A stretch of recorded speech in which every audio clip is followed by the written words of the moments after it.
नमस्कार, आप देख रहे हैं स्वतंत्र तकनीक प्रवीण के साथ। Muzaffarpur retail trade federation Bihar के द्वारा एक बैठक का आयोजन मुजफ्फरपुर एक निजी होटल में किया गया, जिसमें इन्होंने कहा कि हम सभी व्यापारियों को विदेशी ई कॉमर्स कंपनियां जो ऑनलाइन के द्वारा खुद की पूंजी को नुकसान कर भारत के खुदरा व्यापार को समाप्त करके बेरोजगारी पैदा करने और देश को आर्थिक गुलामी की ओर ले जाने का प्रयास करते हैं। इसी के विरोध में एक मीटिंग व्यवसायियों का मुजफ्फरपुर में हुआ। ये लोग सरकार से मांग किए हैं, अगर ये बंद नहीं किया जाएगा तो हम लोग उग्र आंदोलन करेंगे। आप देखते रहे स्वतंत्र तकनीक। धन्यवाद। अपने अरबों खरबों रुपए का नुकसान करके पिछले 10 साल में 10,000 करोड़ से भी ज़्यादा अपने पैसे का नुकसान करके भारत के रिटेल सेक्टर को बर्बाद कर देना चाहती है और मतलब ये व्यापार को अपने कब्जे में ले लेना चाहती है। पूरे देश के व्यापार को अपने कब्जे में लेना चाहती है। ये आर्थिक गुलामी की ओर बढ़ रहा है देश, और इससे सबसे बड़ा जो नुकसान है वो अपने देश के करोड़ों जो रिटेल के दुकानदार हैं वो बेरोजगार हो जाएंगे। उनके यहाँ जो कर्मचारी काम करते हैं वो बेरोजगार हो जाएंगे। सरकार कहाँ से इतना बेरोजगार दे पाएगी?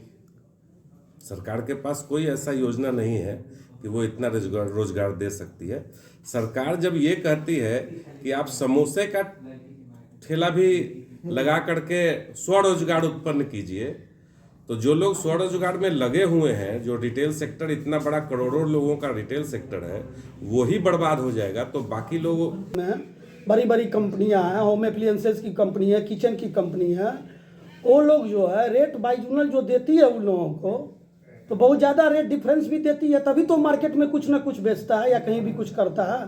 तो हम लोग का ये भी डिमांड है कि हम लोग को भी उस रेट में मिले, हम लोग, ताकि हम लोग भी मार्केट को फेस कर सकें। ऐसा तो नहीं है कंपनी टू कस्टमर होने के कारण रेट कम जाता है?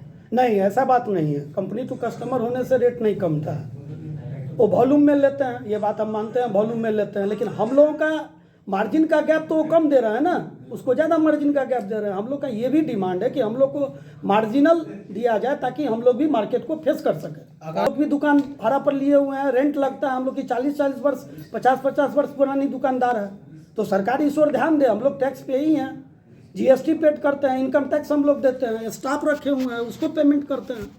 तो यदि हमारी दुकान नहीं चलेगी तो फिर हम लोग क्या करेंगे? सो बताइए, हम लोग तो रोड पर आएंगे ना। क्या परिचय हो? हमारा परिचय हो गया कृष्ण कुमार, स्टील शोरूम, मधुबनी। क्या उद्देश्य आज के बैठक का? हम लोग का उद्देश्य है कि बिहार एक मिनट चुप रहिएगा। ऑनलाइन जो हम लोग का माल बिकता है उसके अगेंस्ट में हम लोग ये मीटिंग कर रहे हैं, ये फेडरेशन बनाए हम लोग। क्या मतलब समस्याएं क्या है? समस्या ये होती है जिस रेट में हम लोग माल खरीदते हैं उससे कम रेट में भी ये ऑनलाइन माल भेज देते हैं। जो हम लोग को नहीं समझ में आ रहा वो किस ढंग से ये इसको माल ये बेच रहे हैं, क्योंकि हम लोग जिस रेट में माल खरीदे उससे कम रेट में भी लोग ऑनलाइन माल बेच रहे हैं। ये किस ढंग से ये लोग व्यापार कर रहे हैं ये आज तक हम लोग को समझ नहीं आ रहा।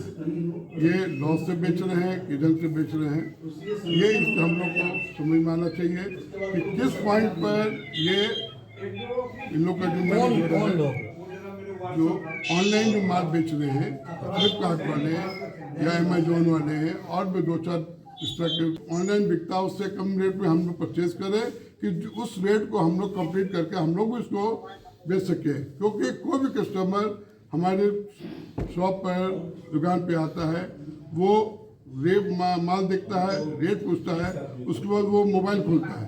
मोबाइल खोलने के बाद उसको ये देखता है कि ऑनलाइन तो ये रेट बिक रहा है, आप इस रेट में बेच रहे हैं। लेकिन ये छोटी सी बातों से लेके हम लोग अपनी दुकान की प्रतिष्ठा हम लोग की बहुत। क्या परिचय होगा? जी, मेरा न्यूज़ हाउस पटना।